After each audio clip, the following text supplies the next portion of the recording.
for decades. That would be the first thing you would accept. Like, no, this is our home. Ridiculous. Genocide and apartheid. Welcome back to episode 4, I believe, of Tech to Tanks, a name we're still working on. The concept is basically that Israel was a technology superpower for the past few decades, and due to unprovoked war on Israel from Hamas on October 7th, we're now kind of transitioning from tech to tanks. Of course, the tech ecosystem continues to grow, which is a topic in and of itself, but it's a beautiful thing to watch because half this country is in reserves and we have everything working against us. And yet, you look at the actual numbers, the data, and it's clear that Israel is continuing to deliver with record-breaking numbers in M&A, record-breaking numbers in funding. It's wild to see, but that's a topic for another time. If you're paying attention to geopolitics, my gosh, the amount of things that have happened in the last 24 hours, it's nonstop. It's moving at like insane speeds. But I'll remind you, just in case you aren't familiar, and that is that President Donald Trump announced a couple of, I would say it's like a week and a half ago now, that there is not going to be Hamas in Gaza and that he is going to work to deport 2 million Gazans outside of Israel, whether it's to Jordan, to Egypt, or to other countries. And the U.S. is going to take control over Gaza, which is, totally insane. So it begs the question, what was Donald Trump thinking when he made that promise or that threat? And what was Israel to do, having received the information that Donald Trump is going to open the gates of hell when the hostages did not come back? What was Israel to do? It's a very complicated thing, but, anybody who looks at Donald Trump's behavior will tell you that he's not the type of guy to make an empty threat. And so it's a strange thing that he did. And I don't know what level of coordination that statement was made with Israel. I don't know how much Netanyahu knew about that statement before. In fact, I don't know how much Netanyahu knew about anything that Trump was going to say in the past week about the Palestinians.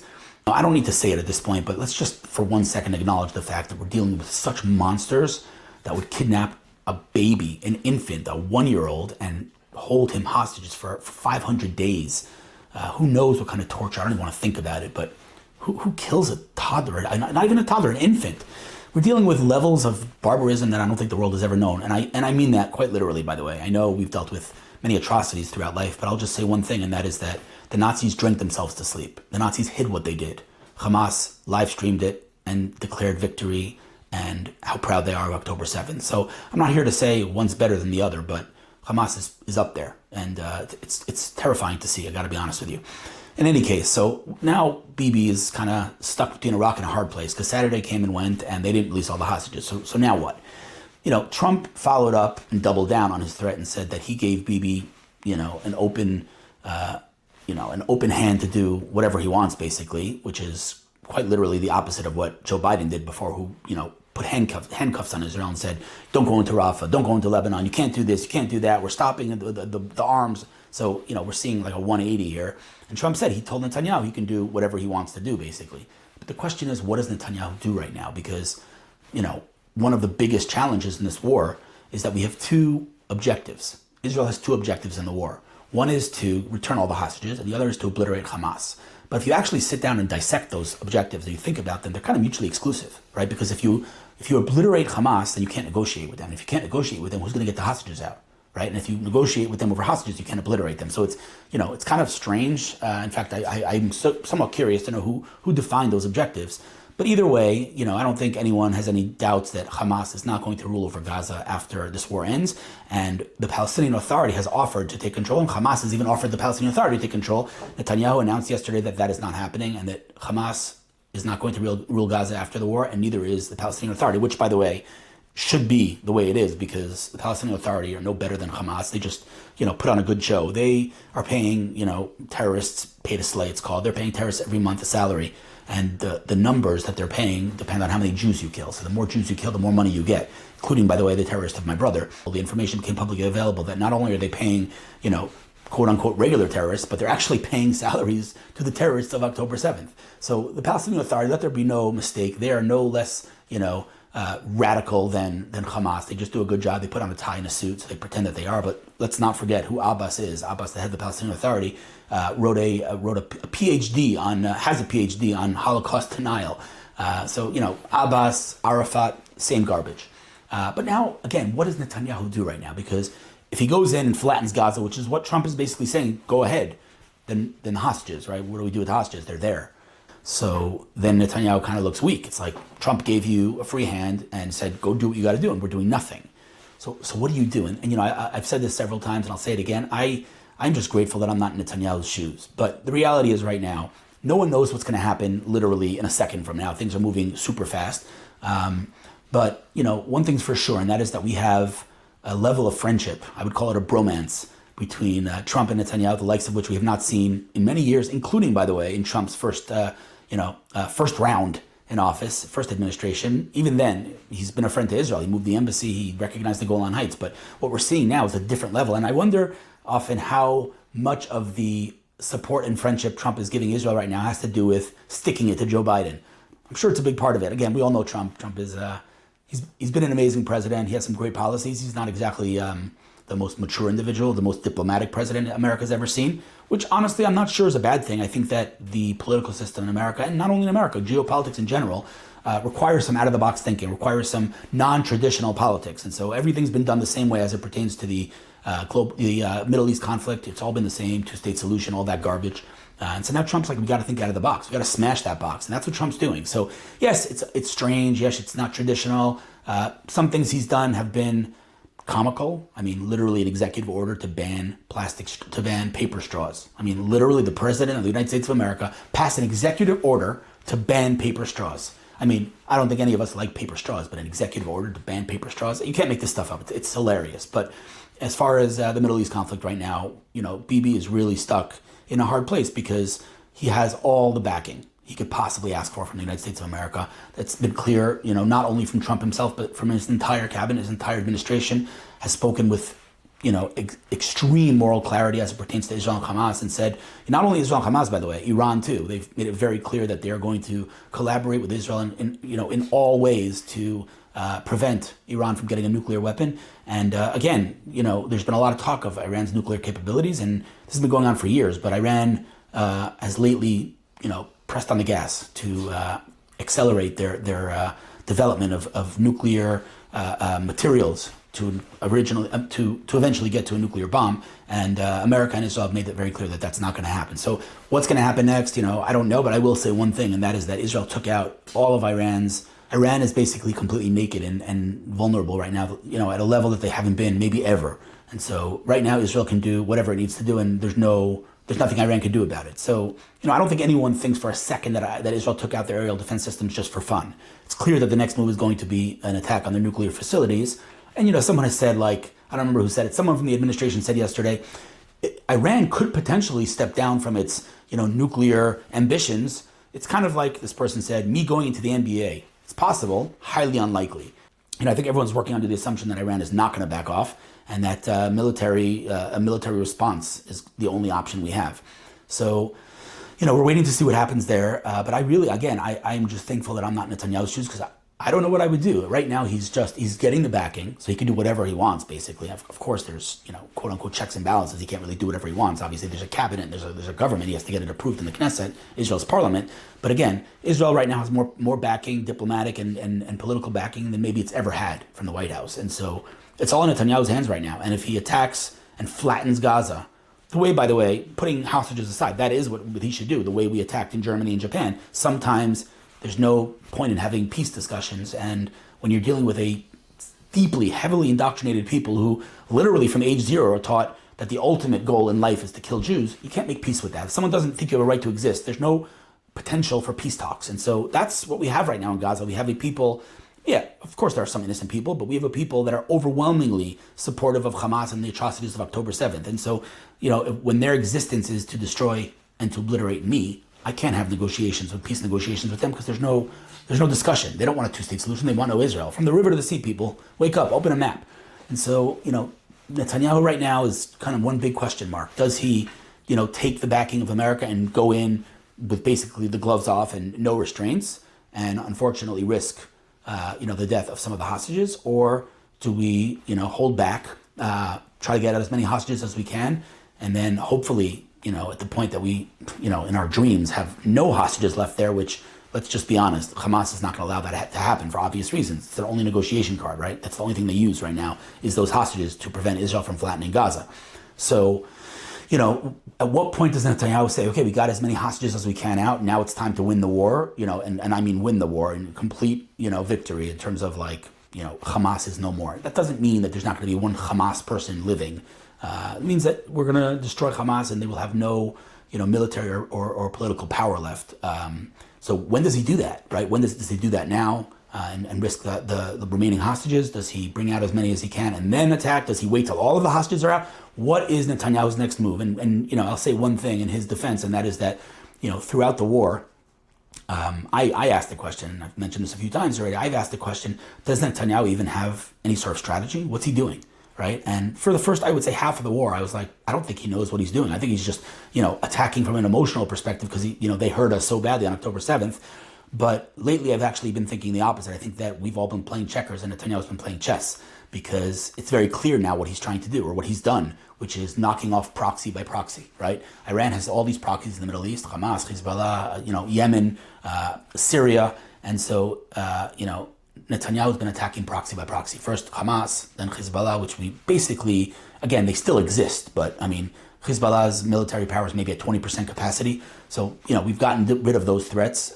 Unfortunately, Yemen is still, they haven't learned the lesson. They will soon. And Assad is gone, and so Syria is no longer a threat for now, by the way. That's a whole topic, in and of itself, because whoever replaced Assad is no better than Assad. And it's not like they love Israel. But right now, we kind of delaying that. So right now, they're not coming at Israel, and that's good. That's an upgrade.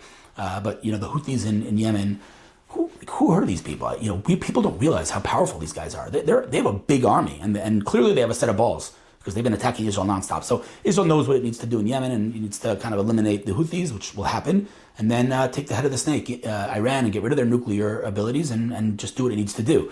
That's clearly going to happen. And so Netanyahu has had a very clear strategy, and I'm sure he knows what he's doing now.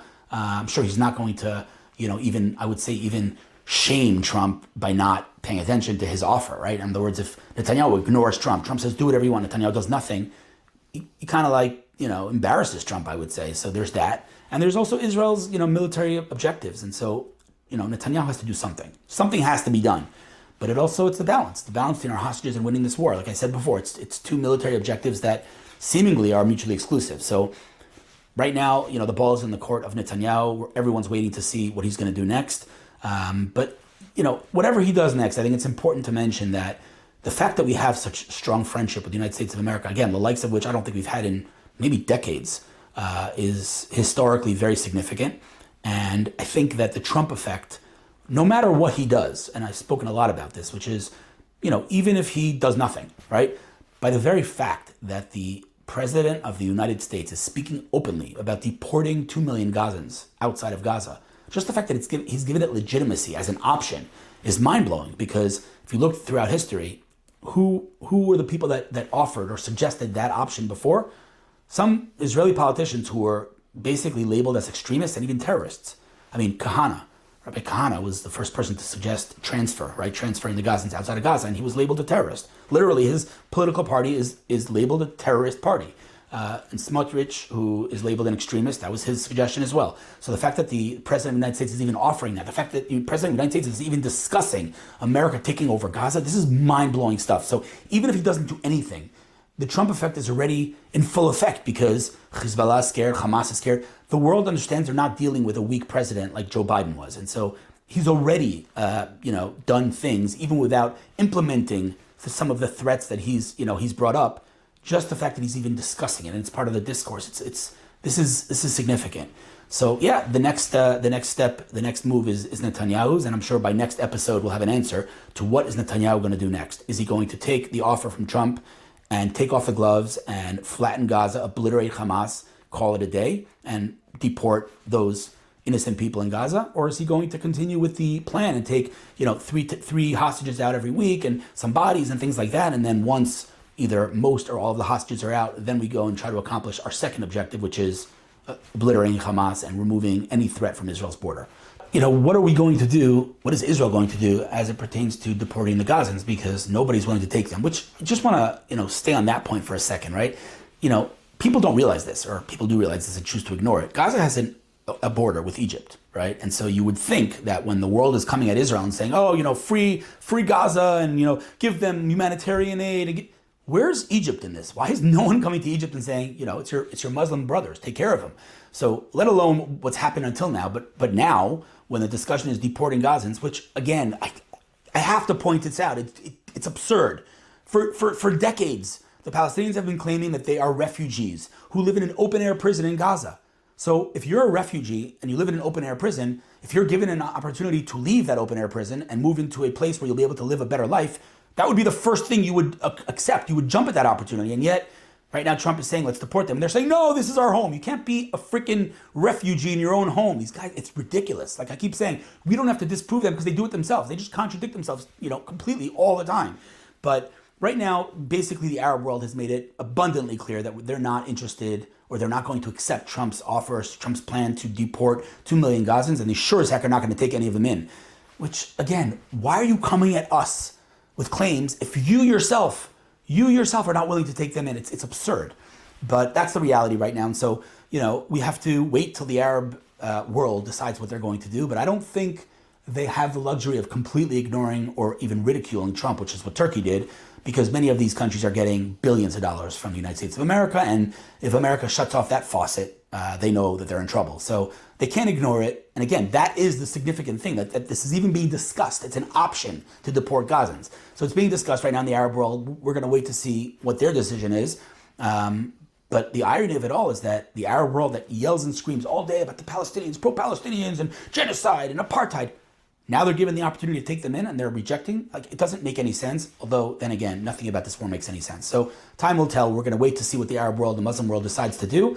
But I think Trump means business, and I don't think he has any doubts that he's going to offer. And I say offer because that's what it is. It's not deporting against their will. No one's picking up.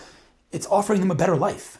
So yeah, the next move is to wait for the Muslim world, the Arab world, to decide what to do with the Palestinians. As of now, they've made it very clear they're not taking them in, which is bonkers. But we wait to see. The rest of the world, in terms of geopolitics, affect the Middle East, and I think it's all intertwined. In fact, I would go as far as to say, and this might shock you, you might think this is crazy, but in World War I, they didn't call it World War I. And in World War II, they didn't call it World War II, right? Afterwards, they called it World War II. Think about the number of countries that are involved in this war in some way, one way or another, geopolitically, militarily, politically, diplomatically. Basically, I would say the vast majority of the world is involved in this war in some way or another. So I'm not sure that we're not already in World War III. But the reality is, of course, everything's intertwined. What's going on with Russia and Ukraine is, of course, intertwined. The Middle East is just one big mess right now, geopolitically. So I really do think that, again, World War III, not World War III, I think that every single event today, geopolitically speaking, has an effect on this war. And I got to tell you, on October 5th, 2 days before the war started, and you can go verify this because it's going to be hard to believe, I wrote on my social media that if you're paying attention to geopolitics, and you're looking between, what's happening, America and Iran, America and China, Ukraine and Russia, internal politics in America, internal politics in Israel, and I wrote, if you think something big's not about to happen, you're not paying attention. And I wrote in the post, Israel will be at the center of it. That was 2 days before October 7th. Not because I'm a prophet, but because you open your eyes. The world has gone completely nuts. Even like some of the internal executive orders that Trump has passed in America, whether it's deporting pro-Palestinian, or pro-Hamas protesters and other things, internal politics in America is having a direct effect and impact on Israel and the Middle East. So it's all intertwined. Everything's affecting everything. And I don't know if World War III or not, but this is definitely a global conflict and not something that's constrained to the Middle East. It's all intertwined. I'll see you next episode. I'm sure we'll have a lot more information then. Thanks for joining.